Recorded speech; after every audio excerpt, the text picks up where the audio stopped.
Hello everyone, তোমরা সবাই কেমন আছো? আশা করছি সবাই অনেক অনেক অনেক ভালো আছো। আবারও চলে আসলাম তোমাদের জন্য নতুন একটি ছোট্ট মিনি ব্লগ নিয়ে। এই মিনি ব্লগটা একটু বড় হতে চলেছে, সবাই একটু দেখো।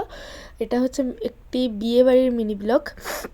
আমরা গেছিলাম সেদিনকারে বিয়ে বাড়ি, সেটাই তোমাদের সাথে একটু একটু করে শেয়ার করলাম। প্রথমে টুকুস করে একটু রেডি হয়ে নিলাম, রেডি হয়ে শাড়ি টাড়ি পরে খোপা করে একটুখানি মেকআপ থুপে রেডি হয়ে নিলাম, রেডি হয়ে চলে গেছিলাম বিয়ে বাড়ি। এই হচ্ছে আমাদের বরকনে বিয়ে বাড়ির।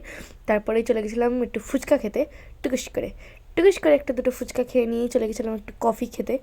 কফি 1 কাপ একটু গরম গরম কফি খেয়ে, শীতকালের রাত বোঝোই তো, একটু কফি না খেলে তো হয় না। আর কফি টফি খেয়ে চলে গেছিলাম মেন কোর্সে। গিয়ে প্রথমেই পেয়ে গেছিলাম নান, পুরি, চানা মশালা। তারপরেই আমাদেরকে দিয়ে দিয়েছিল হচ্ছে টেবিলে নর্মাল সাদা প্লেন ভাত, তারপর হচ্ছে ডাল, তারপরেই দিয়ে দিয়েছিল দই কাতলা। ও, শীতকালে গরম গরম দই কাতলা ভাত ডাল বাঙালিদের তো প্রিয়ই। তারপরেই আমাদের দিয়ে দিয়েছিল ফ্রায়েড রাইস, মাটন।